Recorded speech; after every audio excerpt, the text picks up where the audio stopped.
Girl Scouts. My name is Melissa, and I'm the Girl Leadership Program Lead for Girl Scouts of Central Texas. Today, we're going to do a program on tie bleaching or resist bleaching.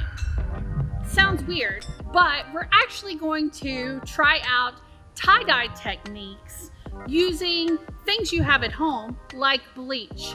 I realize not everybody may have colors available, so we're going to do the same techniques that you would use in a tie-dye, but using bleach. Resist dyeing means the natural fabric color has been changed by a dye or bleach or some other natural element. There are a variety of dyeing techniques and even variety within the variety, but we're going to talk about 3 specific types that you're going to learn in this program. Let's look into the history of these different types of dyeing techniques. Early resist dyes were found in China and Egypt dating back to 400 BC. Batik started in the 4th century BC in Egypt with the mummies.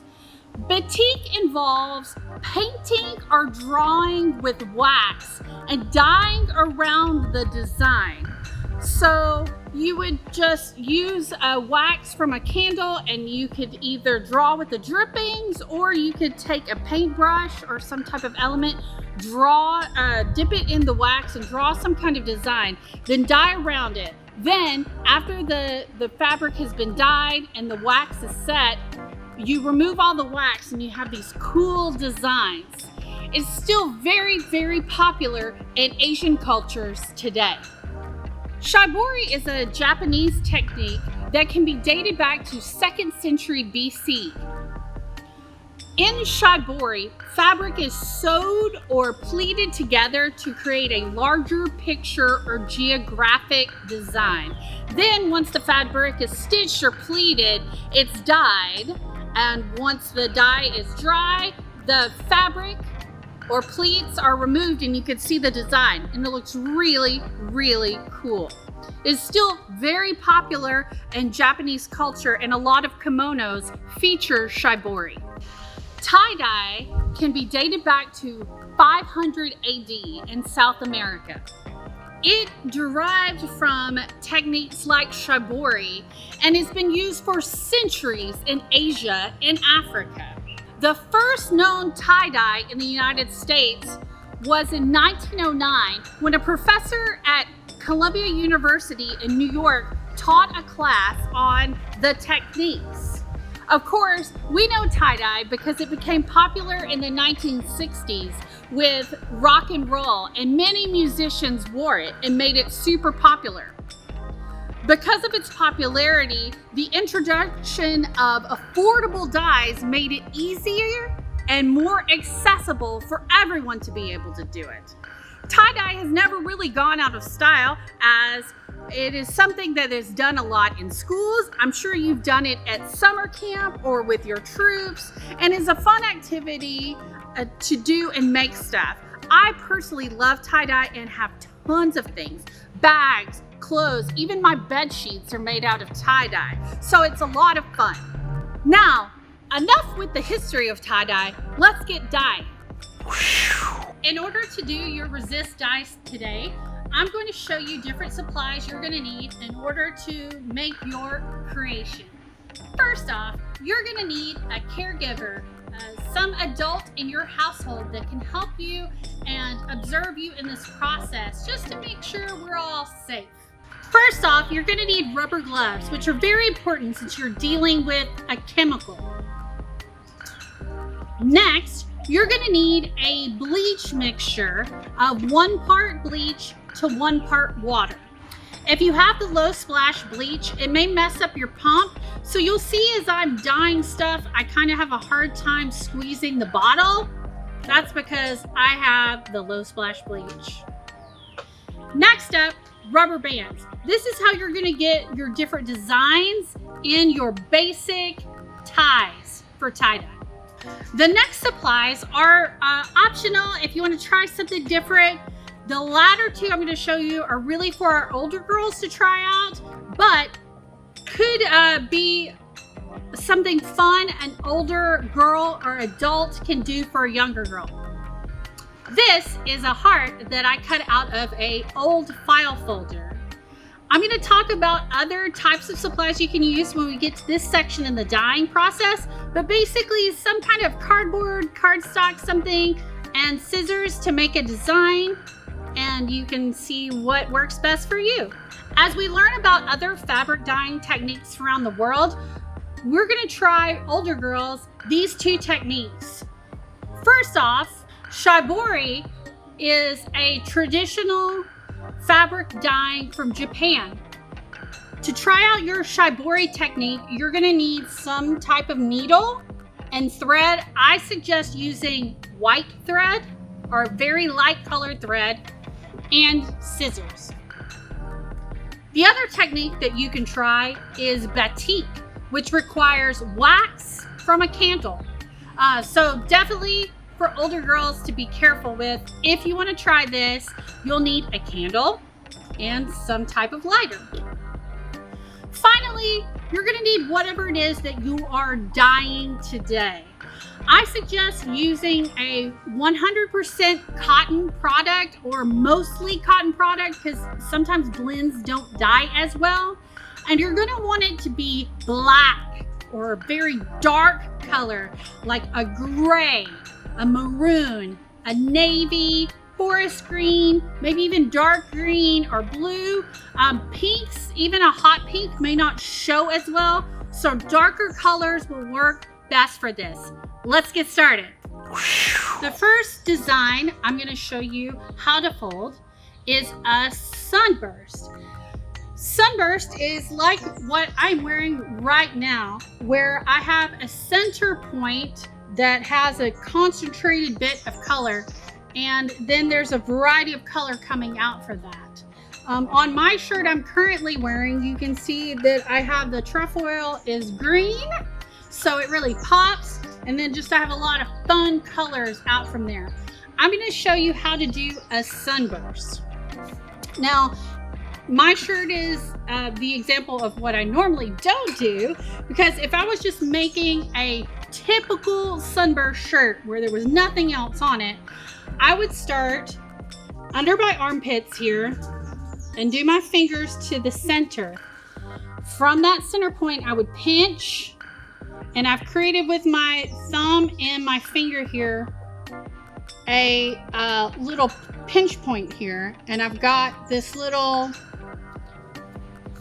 pop of a shirt here. From that pop, I'm going to put a rubber band there.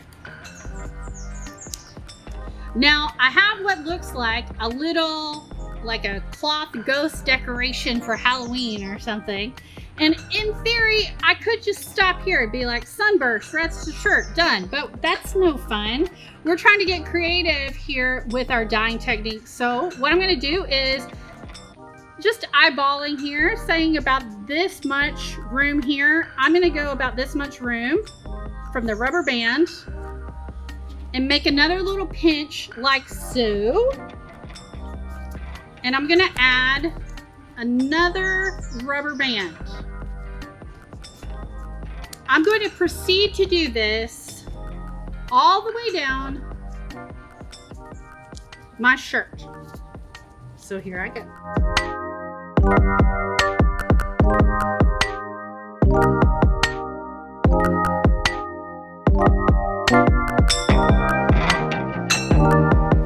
So at the bottom here, I just tucked all this kind of excess fabric that's left over, and I'm going to make kind of like a little knot of fabric and rubber band here at the end of my shirt. Your shirts may be a little different. Honestly, you could get as creative as you want with these. You could add more rubber bands here if you'd like, or play with all kinds of different techniques here. The thing you need to remember though when you get to dyeing is this center part here that we started with, our little ghost head, that's your sunburst. So that would be like this area on my shirt, and that's the one that you want to focus on in your dyeing. Now, if you want to get really creative and it requires a little bit more fold, you can stick your finger in the middle of your sunburst here and add another rubber band on the top part of your sunburst. And if you think of this literally like the sun, this top point would be maybe the centermost part that's like really, really hot. So maybe it's like dark orange or red. And then this outer part would be maybe like a yellow. So it's like radiating out. So that's another tip of a way you could play with your sunburst, or like I said, just leave it out and you're good to go. Let's move on to a different fold. The next fold we're going to learn is called a hippie plaid. Now, it is most seen as it looks like a plaid made of dyes. So it's a bunch of different stripes going horizontally, vertically, sometimes diagonally, depending on how you like to do your dyes. There are a variety of folds when it comes to a hippie plaid, but I'm going to show you an easy one that I like to do. So you want to take your shirt and fold it in half. Straight down the middle, sleeves touch it. And then as you lay your shirt down, watch for folds in the fabric on the underneath parts. If you care about that, your lines are not going to be as straight as a regular plaid, because this is going to be changed. Your plaid lines are going to be your rubber bands and your bleach or your dye if you were using dye. So you'll see a difference there. The next tip I like to do is, once I've got my shirt folded in half, is I like to fold up my sleeves to the point where it makes my shirt one full, like almost like a rectangle. So I have my sleeves tucked up. Now we're going to snake this fold back and forth. So what I'm going to do here is, I've got this fold. I'm going to flip this under the same width as what I had my sleeves, my first fold. Then I'm going to fold it back over the same width. And you may have a little bit of your shirt coming out, because some shirts are made where they go like this. It's fine. You can just make it work. We're going to go back again. And then we'll fold that top over. So we've got this. It's the similar fold to making a paper fan. If you've ever made a paper fan of folding it back and forth, you're doing that with your t-shirt. Now that it's all folded there, you can see all the different folds. I'm going to fold it back and forth in a different way. Now you could choose how far you want your fold to go. I'm going to do about 3 or 4 inches fold. So I'm going to fold at this point up towards the rest of the shirt. So I've got this fold here. Then I'm going to use the underside and fold it under that same amount. I'm going to do it again, fold all this over the same amount, and finally under. So it almost makes kind of like a little S, little curvy shape here. Now we rubber band it just like we do the other shirts. Now you can put as many rubber bands as you'd like on your shirts.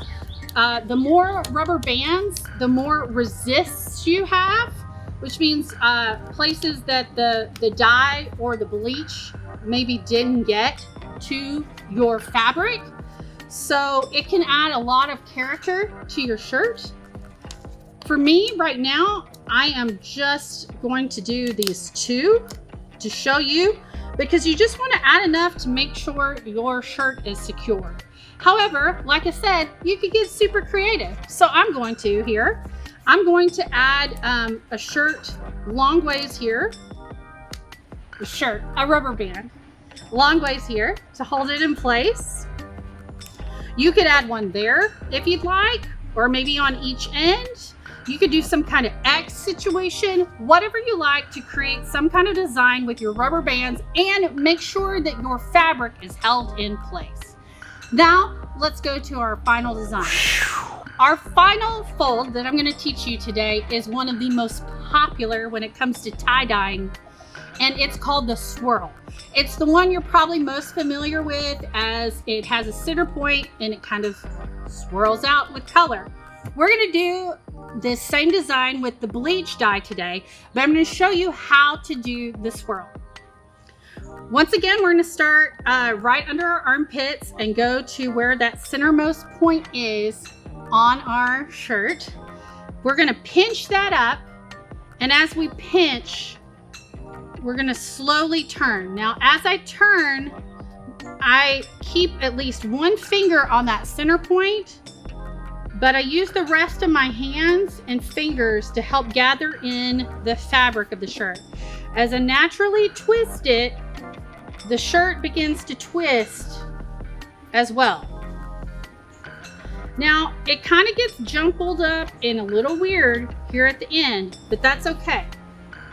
You can see, if I hold this tight, you've got a nice little swirling design going on here. Now, just like our other designs, we are going to rubber band it. The first 2 rubber bands may be hard, so you may need extra hands to help you with this. So if you have a sibling or a parent around that can help you hold your shirt as you rubber band it, it's probably a lot easier. Now, you want to try to keep your swirl down against the table as much as you can so you don't lose it. And you're going to hold your shirt kind of down to the table while carefully putting a rubber band underneath it. Now, it's going to do some weird stuff. As you see here, I had a little bit of shirts pop out, but that's okay. It's got most of the shape, and that's one rubber band to hold it in place. I am going to add at least one more and kind of get a nice little X pattern here. Now, it's squished in a little bit, and that happens. It's okay that that happens. We are going to I'm going to add more rubber bands. The purpose of the rubber bands is not just the folds to create your cool designs, but it keeps your designs intact. And if you don't use enough rubber bands, then sometimes your shirt design will fall apart and then you've lost all your hard work. So I'm going to look at my swirl, since it's round, like a pie. So I've just cut my pie in half this way and this way. And now I'm going to cut another slice or 2 here. So I'm going to add a rubber band this way. And then I'm going to add another one this way. Now, depending on the type of rubber bands you have, you may need to do a couple goes around or not. If you have thinner rubber bands, I'm using kind of thicker ones. If you use thinner ones, remember, the more you stretch them, the easier they are to pop. So please be careful. If you have big rubber bands, sometimes I like to do one all the way around to hold the whole design in place, which is cool because when you're dyeing, especially a design like a swirl, not only is bleach not going to get where the rubber bands are, but it's also going to be a little harder to get in those folds depending on how you put it on. So I'm flipping my shirt over just to show you the swirl is still in effect on the back side. You can see it there. Now we're ready to dye.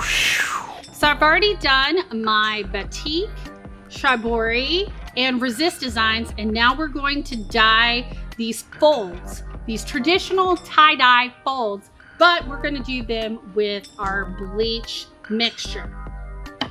So let's get started. Even though I'm switching different folding techniques and learning different techniques, I'm still using the 1-to-1 bleach and water mixture.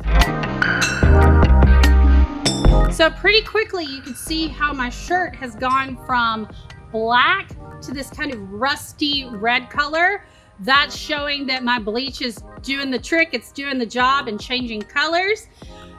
You may want your shirt to be this color and call it a day. If you want it to get lighter, you may add more bleach and add more time. That's what I want to do with mine.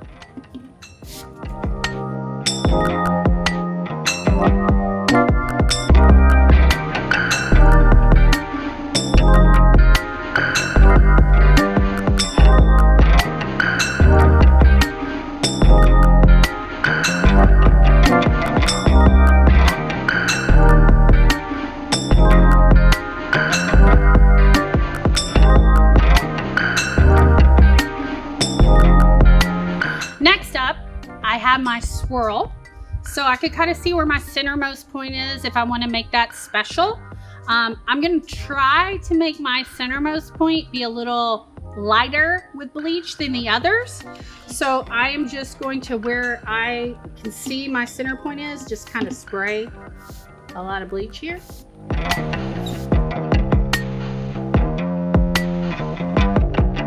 I'm gonna even try to get my nozzle here underneath my rubber bands to really get some bleach in that center area. Then I'm just gonna randomly squirt bleach all around it. The more time you allow and the more bleach you allow to your shirt, the bleach will penetrate the fabric and the dyes on these shirts to get the effect you want, so you can see the differences in colors from the original product to what you're creating.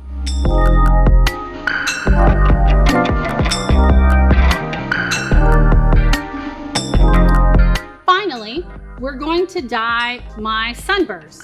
Now, remember, this little floof little ghost head here is my actual sunburst. What I'm going to try to do with my design is I'm going to try to make this sunburst as bright as I can dye-wise and make it the most colorful part. And then I'm going to play around with the rest of the areas with my spray. So let's see what happens. So I'm just really concentrating this center area of my sunburst with bleach, letting it do the job. And then what I'm going to try is, though there's a little bleach here, there's not really much here.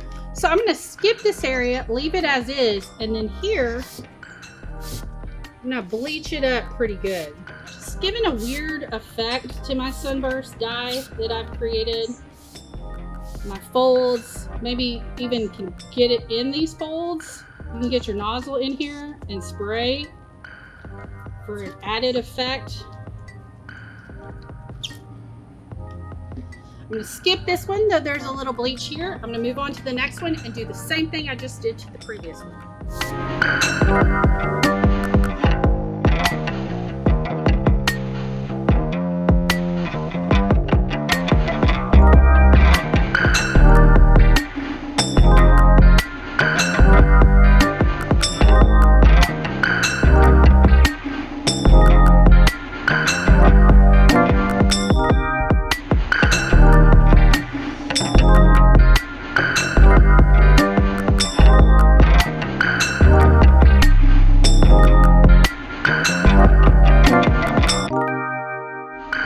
So I've let my designs get to the color I want, as well as just to let them rest so they could soak in the bleach and get to the right designated color.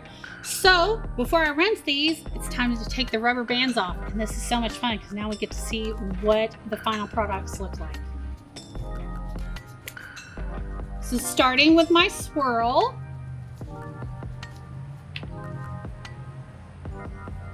now that turned out pretty cool.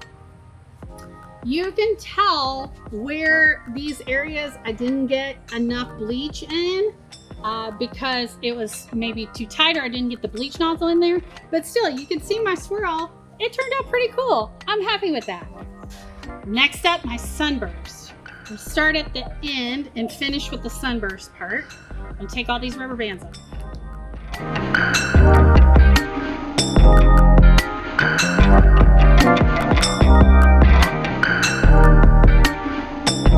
So you can see right there, which is really cool. You see those lines? That's where my rubber bands were, and that's exactly what you wanted it to do.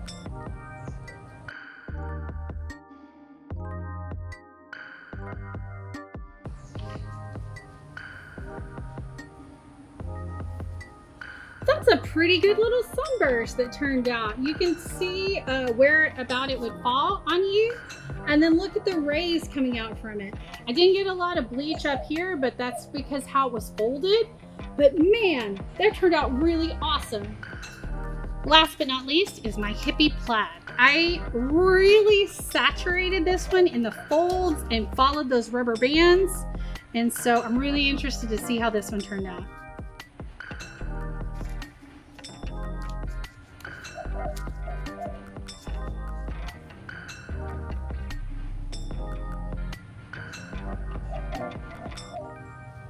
Okay, it turned out okay. Now, I'm not exactly pleased with this because I didn't get a lot of stripage across, but you can see the up and down. That's the great thing about tie-dyeing. You never know what you're gonna get. You hope it'll turn out the way you want it to, but in the end, this is still a pretty cool shirt, even though it's not exactly what I wanted. Because I didn't get enough. You can see where it started to do the lines across here and at the bottom. But either way, I'm really pleased with all three of these shirts, as well as the other ones I did. Now, it's time to rinse. I'm gonna show you a couple of different ways to do some additional resist dyes that are part of the history of fabric dye. The first one I'm gonna show you is just a basic resist dye. You've probably done this before in Girl Scouts with like watercolors maybe, where you get a leaf on a piece of paper and you paint around that leaf, and then you remove the leaf and you've got the outline of the leaf, but you have all this cool artwork around it. That's exactly what we're gonna do with our shirt. I have just freehanded cut out a heart. I used an old like file folder. You probably want to use something stronger than paper. So cardboard, maybe a card stock or a folder if you have it. It doesn't have to be anything nice because it's gonna be thrown away afterwards, but any type of design you want. My heart is not equal, but it's art, so it's totally cool. So I have chosen this heart, I cut it. I'm gonna set it wherever I want it on my shirt, and to keep it from blowing away, because I'm outside and that's the best place to do this, I've got a rock to kind of hold it down and keep it in place. And what happens is when I do my resist dye with bleach in a minute, I'll spray around my heart, and all of this will change colors around here, but the heart will stay black because the cardstock has covered it up. So that is a super easy way to make a design for your shirt. Let's look at a couple different ways. The next two techniques I'm gonna show are probably gonna be easiest and safest if you are an older girl. If you are a cadet senior ambassador, this is a technique to try. Of course, with an adult to be around to help you. I'm gonna teach you an ancient dyeing format known as batik. And what batik does is, just like we did with our folds and this resist heart we did, they use wax, and you put wax on the shirt, dye around the wax, and then once your dye is completed, you peel off the wax, and it is kept the fabric intact. So I have a candle here. So once again, please be careful because fire candles. I'm gonna light my candle and get a good wax going. Very carefully, I'm gonna try to make a smiley face. You may try to do a different design if you can. I'm not gonna catch my shirt on fire though. And it may take me a little bit of time because I have to wait for this wax to melt.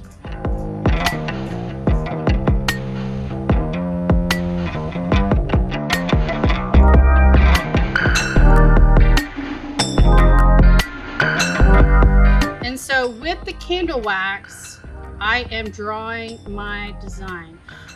You may not feel comfortable doing this, and you don't have to. It is just another art form, another type of dyeing.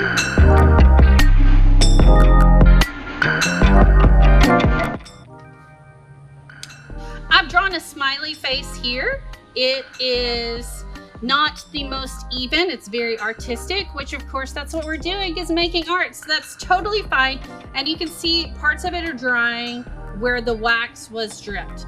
This is what is referred to as batik dye. The last resist dyeing technique I'm going to teach you is a Japanese technique known as shibori. And shibori is one that requires needle and thread. So if you are a sewer and you do not mind sewing, this may be a fun technique for you to try out.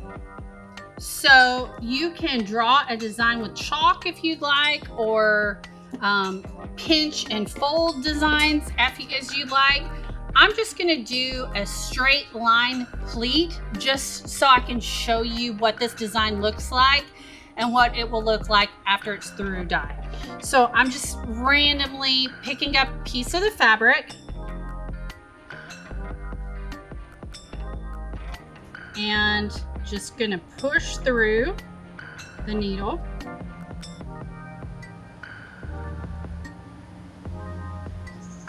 Obviously stopping at my knot.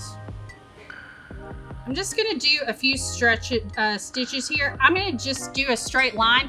You can draw something out like a heart if you want to, or a trefoil for Girl Scouts. You can do just different types of designs, however you would like to be. So I'm just trying to get a little bit of a straight stitch here going for my example for you guys. And that's about as much as I'm going to do for now. So what I'm going to do now is pull this thread, and you see I have this kind of pleat tight folds here. I'm going to do just a really quick little knot in my fabric to make sure that my thread doesn't fall out. And that is an example of how to do shibori fabric dyeing. Now, let's get to dyeing. I'm now ready to begin doing my bleach dye.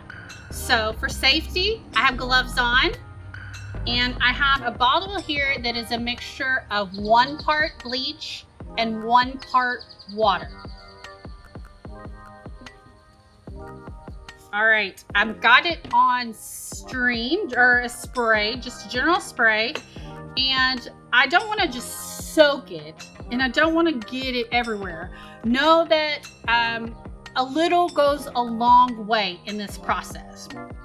So let's start here with my batik smiley face. You can see I was practicing this, guys, so I got some wax everywhere, but we're just gonna ignore that. We're focused on the smiley face here.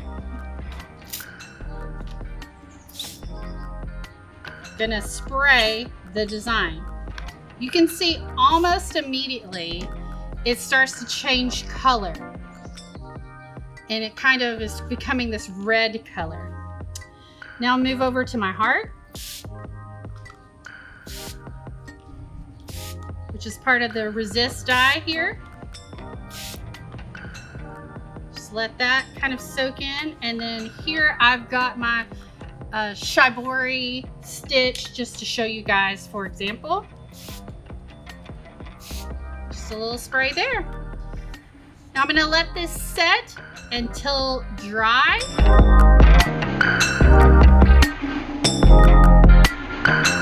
The sun and the air will help your designs draw faster. Plus, being out in the open air, you won't get all those bleach smells inside your house. So we're gonna let this sit until dry, and then I'll throw it in my washer for a rinse cycle. Just rinse, just water, and then wash it again if you'd like. And you can see what the final process is.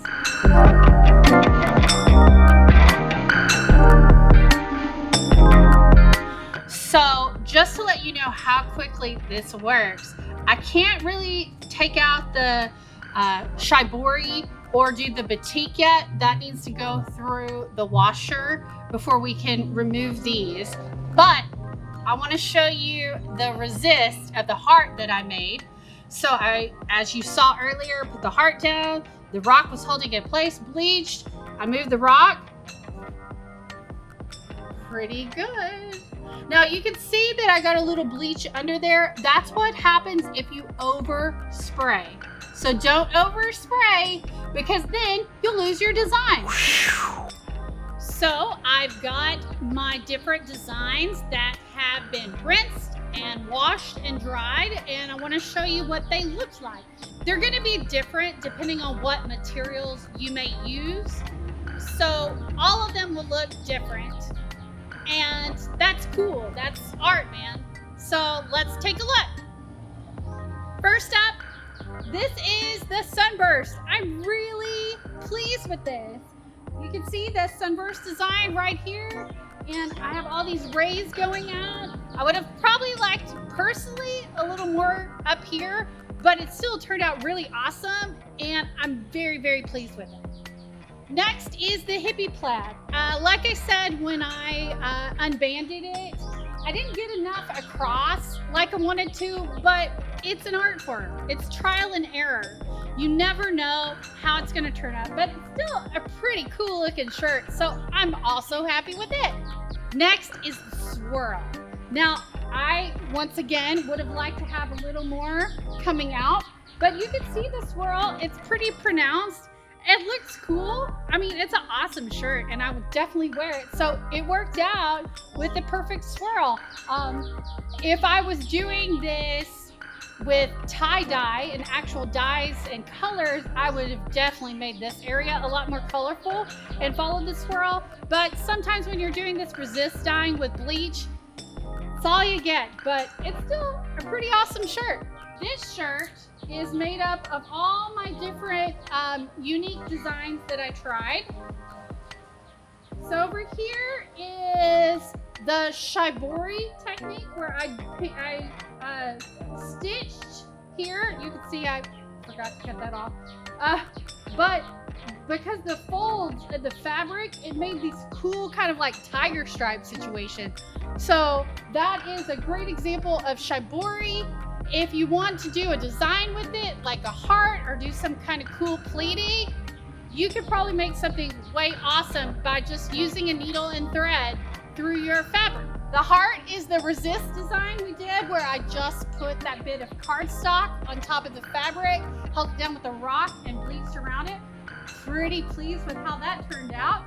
And then finally, we have our batik. Now, I'm sorry, I haven't gotten all the wax off of it yet. You can see how the bleach didn't go through the wax, and so I still got my little smiley face design. So today we learned a variety of different dye techniques for resist dyeing. Of course, tie dyeing is a form of resist dyeing, but because you may not have all the colors and things you need at home, we went the traditional, easy route of bleach and water. I hope you had fun and made a lot of really cool stuff. Please share your items with us, your things you made using GSCTX, and share those on social media with us. Share it with us at the programs team. I would love to see what you came up with. Once again, I hope you had a great time. My name was Melissa, and peace out, Girl Scout.